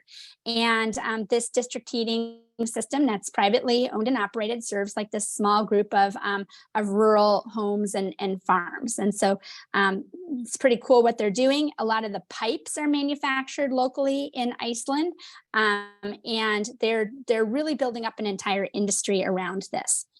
So when we look at the big difference between Alaska and Iceland, and this is really why they're able to get to cheap delivered cost of power, is the amount of electricity sales and production they have compared to Alaska. So Iceland's population, as I mentioned, is about roughly half of Alaska's. But their production of their electricity sales are about triple ours. Okay. And that actually creates some economies of scale that are pretty interesting. And I'll kind of explain what those look like in a few minutes. But here you can kind of see when you're looking at the different sectors for electric power, for electricity sales, heavy industry accounts for 77% of sales in Iceland. And that's really very, very different than the profile for Alaska. 17% is the public sector and small businesses. So it's a very, very small piece of that in comparison to Alaska. I've got a few, my citations for these, or the sources of the data, are actually in these little codes that are embedded in these. And so a lot of this has been due to the aluminum smelter industry. I thought it was interesting that Carl just alluded to Rio Tinto in Australia. You know, this has been a really big contributor to the demand for electric power in Iceland. They made a really concerted effort to attract industry to Iceland as part of a mechanism for building out their electric power system. And so almost all of that power is being used by the aluminum smelter industry. The picture on the upper right was one of the very first hydroelectric facilities built in Iceland, and the same thing at the bottom right there, while it was under construction. There was a lot of concern. Iceland didn't have much of an economic base. They benefited quite a bit initially from US investment in Europe after World War II, but they were looking for ways that they could have a sustainable economy and a way to kind of build out infrastructure. And so working with industry was the path that they chose to do that. So it's kind of comparing what I call their ring grid and our rail belt grid. The install capacity is not that different between the rail belt grid and the ring grid, but annual sales are actually quite a bit higher. The length of transmission is quite a bit more for the ring grid. It's a circular grid. There's some benefits associated with that. I have this per capita sales number is incorrect. So just ignore that one right there. I've got a magnitude of, I'm just seeing that there's a magnitude of scale error there, but this is accurate. On a per capita basis, Iceland produces and uses 6 times more electricity than a rail belt grid. And that really, that really shows in terms of the delivered cost of power. So Iceland shares some other similarities with Alaska and with the rail belt grid, in that it really started out as independent service areas. There was 4 independent ones serving the southeast part of the country, the north, this area up in called the West Fjords, that's kind of toward Iceland, and then the capital city and kind of the southwest part of Iceland. And so there was these 4 independent, non-interconnected generation regions. Each one of those dots there represents a different generation station, and those were basically owned, those transmission networks that existed in distribution systems and the generation were owned by mostly local municipalities or independent power producers. About 5% of Iceland's power today is produced by independent power producers, and that's been the case for some time. So one of the things that they did in the early to mid 80s is that they interconnected these areas to kind of create this ring grid. And so the Icelandic government made investments in transmission infrastructure that interconnected these systems so that they were able to share power across regions. And that was a big investment and part of a policy decision that they made that I'll explain a little bit more about in a minute. Again, these are all the different generation stations, the red and the orange dots. And then these are sort of the, and that represent, I'm not going to go into why they're red or orange. I'll save that for some other discussion. But basically, this is the transmission network. It's set up more as a ring. Very few people live in the interior. To almost, there's no population. Almost everyone lives within 50 miles of the coast in Iceland. So that worked pretty well for them. So they had sort of this divided ownership between generation, which was owned by municipalities or private ownership, some state ownership of these larger hydroelectric facilities that were built primarily to attract the aluminum smelters. But for the most part, that system worked well. Transmission was similarly divided between different sorts of ownership structures, including both the state and then municipal and local ownership. Iceland is not part of the European Union, but they are part of this European Free Trade Association, along with Switzerland, Norway, and a couple of other countries. And so that means that they have some benefits in terms of having access to markets in the European Union in exchange for abiding by some of the policies that they create. And one of those included unbundling generation and transmission assets as a whole. And so Iceland basically had to follow these European Union regulations. They didn't necessarily want to do that. They were sort of forced to. And so that meant that they had to split what at that time was this the state's generation and transmission company, Landsvirkjun, and they split out Landsnet as the transmission company. Initially, so this meant that all the transmission assets that were either owned by the state or that were owned by the municipalities were sort of moved into Landsnet.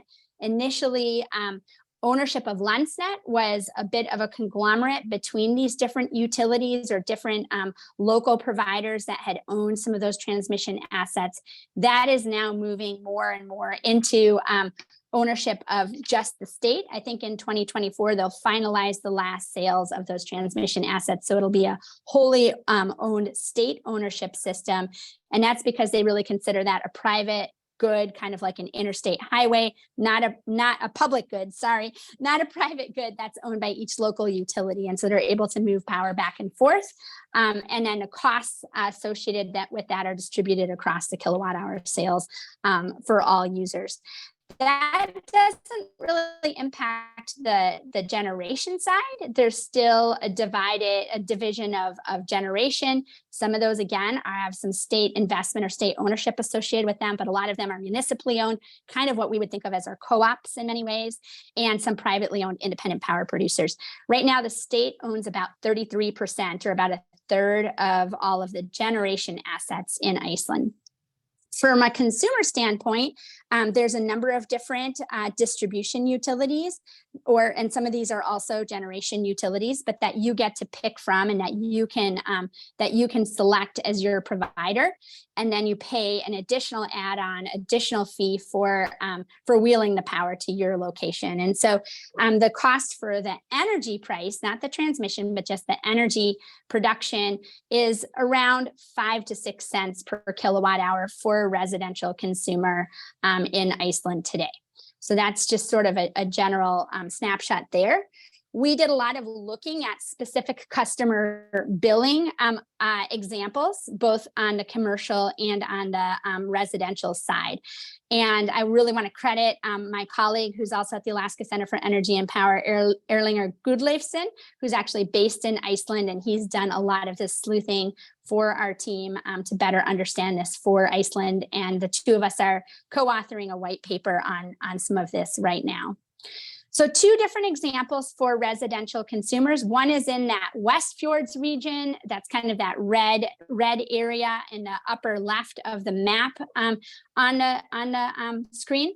And that area does not have access to geothermal, and they're fairly far away from generation sources. So the wheeling cost is quite a bit higher. Their cost of power generation or their cost of their energy unit price is the same. So it's 4 cents a kilowatt hour for both examples. The second example is someone living in Reykjavik, in the capital city. And you've got some taxes on top of that. That's that 0.97 cent number.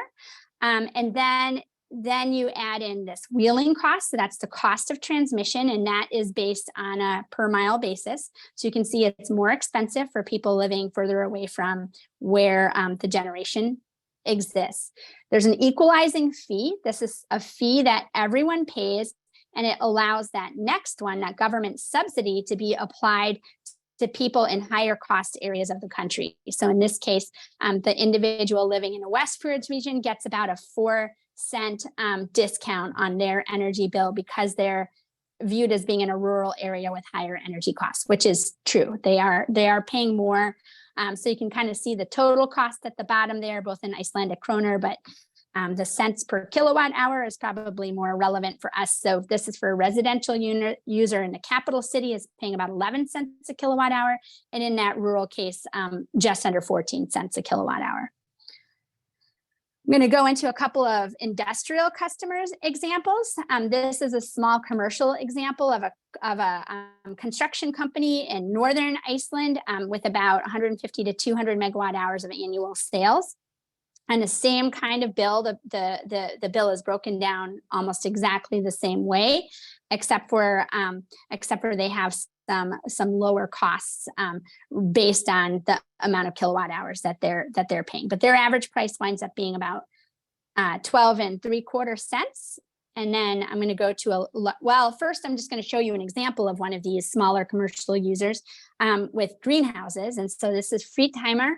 This is really close to the geyser. If any of you have ever gone there, it's a tomato growing facility with a small restaurant and a horse farm. It's a pretty interesting operation. And so we actually spoke with them about some of their electric power prices. And so they're an example that falls in that 10 to 12 cent range for electric power. And I do want to note that this is just a little aside, is how much Iceland grows their own food domestically. This is just a snapshot I took there in that particular facility, but about 50% or more than 50% of the food that's consumed in Iceland is grown locally. And so that's a major part of the local economy.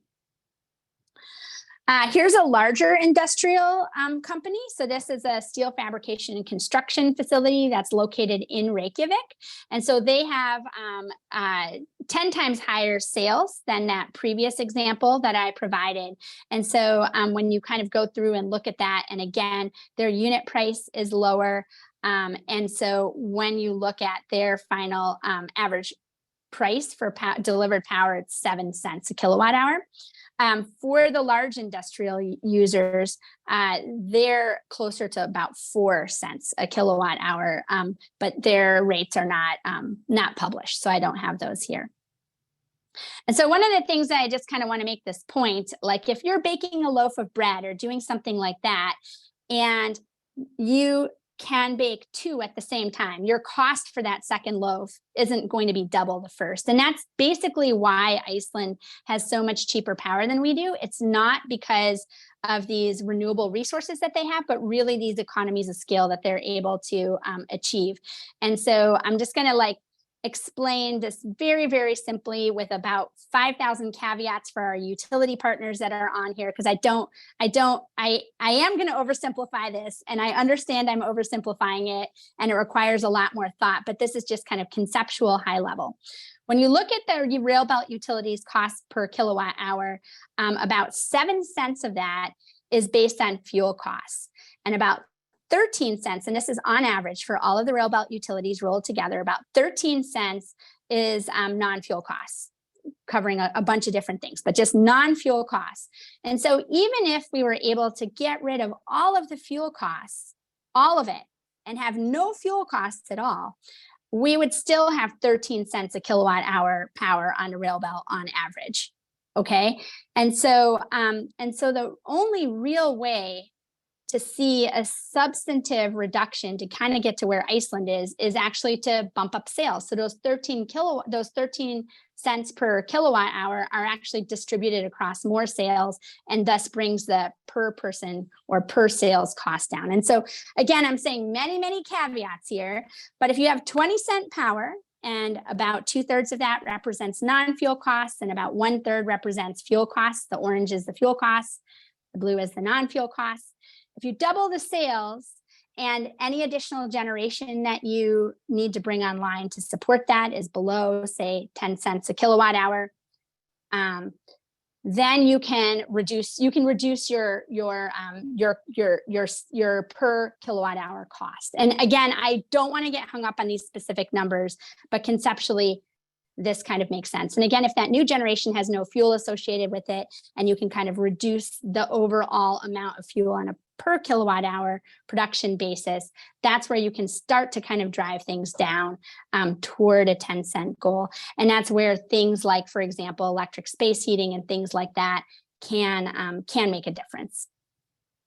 So just super high level, because I know we don't have a ton of time left. The few high level policies that Iceland has adopted that sort of help with this is, first of all, kind of a longstanding commitment to energy independence. During World War II, they were very reliant on imported energy sources from Europe that failed them. And so they have like a very strong commitment to being energy independent. And part of that is that they are hesitant to actually intertie Iceland with the European grid, because they don't necessarily want to be strongly intertied with another market. Iceland's market works very much independently. So all of the price increases that you're seeing in Europe right now, it's not impacting Iceland, and vice versa. They're pretty energy independent there. If they were electrically tied to Europe, that would change. And so they are choosing at this point in time not to intertie to Great Britain or to the European mainland. Industry partnerships to build up infrastructure. Iceland did not have very much resources, much funding. And so they really looked for these external industry partnerships. It was really a bit of a chicken and egg problem for them to build up the infrastructure, attract industry, but then also have that benefit to local populace. Investment in transmission was an early decision that they made so that they could move around that power from where it was being produced. There's about 100 different power generation stations in Iceland. So we see that there's some very large ones. There's even a hydroelectric facility that's approaching a gigawatt in production. But for the most part, there's a lot of distributed smaller resources, and connecting those through a strong transmission network was a really important state investment early on. They do these subsidies for high cost regions, and they're interconnecting heat and power much more than I think a lot of folks do. Heating is important for them. Electric power and heating to them go very much hand in hand. And so there's a lot more sort of cross subsidization and thinking about those sort of in tandem rather than as individual things. One really important thing that they did is set up an Icelandic drilling fund, which was a loan that was intended to encourage municipalities that were providing heating and electric power utilities, so just kind of local utilities, to reduce their risk by having a loan fund where if they drilled for geothermal and they were unsuccessful, they could write that off as a loss. But if they were successful, that would be converted into a low interest loan. And then consumers weren't necessarily forced to hook up to that district heating system, but they lost their subsidy for cheap electric power for heating. And so if they chose to continue to use electric power for heating in that case, then they would have to do that at the full loaded cost of power. They developed an energy plan that they've updated over time that involved selecting projects to move forward for consideration. And so some of those were green light, like that project can go forward right away if there's funding and financing. Then there were orange projects that are ones that require more information, where we still need a little bit more before we make a decision to go forward on that. And then projects that were considered not on the table for development, mostly due to concerns about environmental impacts. So they kind of went through that strategy with a large number of stakeholders to kind of put projects into those kinds of buckets and then prioritize the ones that could be developed or had the least amount of obstacles for their development. I mentioned before they were hesitant to develop this intertie with Europe. And then this investment in a knowledge economy, one of the challenges they had is that when they decided to start moving forward with this development of geothermal resources, they didn't even have an engineering program at their university. They had nobody that had any knowledge really of how to develop these kinds of projects. And so they worked really hard in tandem to build up a knowledge economy. And one of the things that they do, they now have like the biggest geotechnical firm in the world is based in Iceland that's specifically working on geothermal projects. So not just any geotechnical, but geotechnical. And they've also really made an effort to kind of create opportunities for Icelandic companies. And this deserves a whole separate presentation, but things that they're doing to create pathways for their companies to be working globally. And one of the reasons why this is really important is because there's a lot of cyclic up and down activity when it comes to geothermal in Iceland or hydropower development in Iceland. It's not always flat. And so they want to maintain their knowledge base and be the top in the world in terms of geothermal development. And in order to do that, they need to be working globally to balance out those peaks and valleys in the Icelandic market. So that's another thing that they've done. And that's all I've got for my presentation. So I'll stop sharing. Thank you very much, Gwen. I'm not seeing any questions in the Q&A, but if folks have questions, please put them in there and we'll do our best to address them.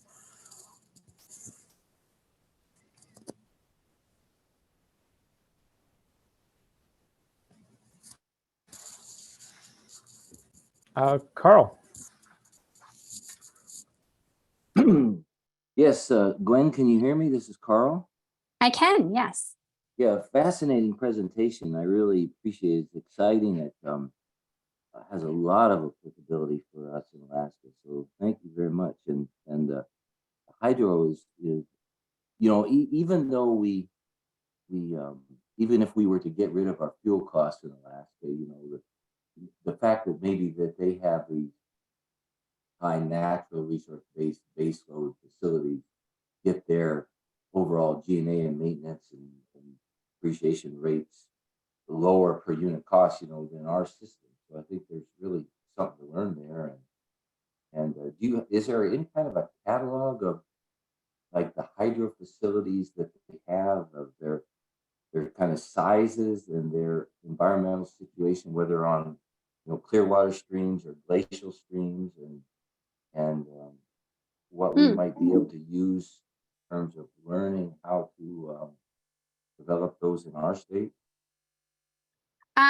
That's a really great question. And I know that our plan, I think even next week, is to actually talk a little bit about hydroelectric and potential for future development in that area. I know that Iceland has about 40 hydroelectric power stations, and I would be more than happy to provide the committee with some details on that, because they range in size pretty tremendously, and some of them are run of river, some of them are storage hydro, and I think there's a lot to learn there. So I'd be really happy to also provide some more information on ownership structure. A lot of those are independent power producers that are operating those and feeding them into the grid. I mean, Norway's been incredibly successful in hydroelectric as well. And I mean, thinking about two countries that could be most similar to a lot of Alaska, and that's really exciting. And if the committee was interested, we've been working with Norway quite a lot too. There's some similarities and there's some very, very significant differences, especially in terms of the way the transmission ownership is handled in Norway. That has resulted, for example, in them having very high cost of power right now, which may be not well understood. But in Norway, there's huge discrepancy. In the north, there's very cheap power available, also about 6 to 9 cents. And then in the south, it's closer to 30 cents a kilowatt hour. And that has a lot to do with the way their transmission network is structured. And so I think that Iceland is a really good model for us, because they've done a lot of diversity of things, and they also don't have the kind of oil wealth that Norway has. So the investments they've made have been pretty pragmatic. But yeah, there's a lot actually to unpack with Norway and the way that they're structured differently from Iceland and differently from Alaska too. And I'm happy to share any of that at some other point, if that makes sense. Yeah, thank you. Thank you very much.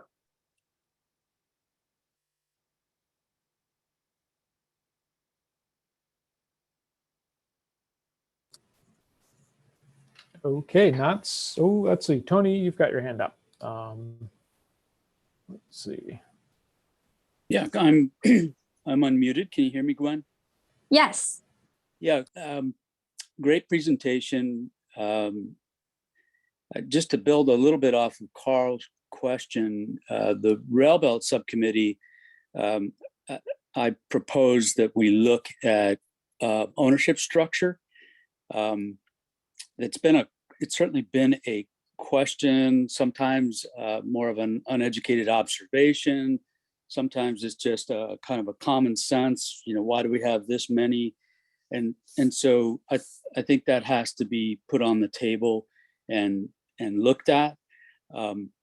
So any information regarding like it really resonated with me, the transmission ownership structure.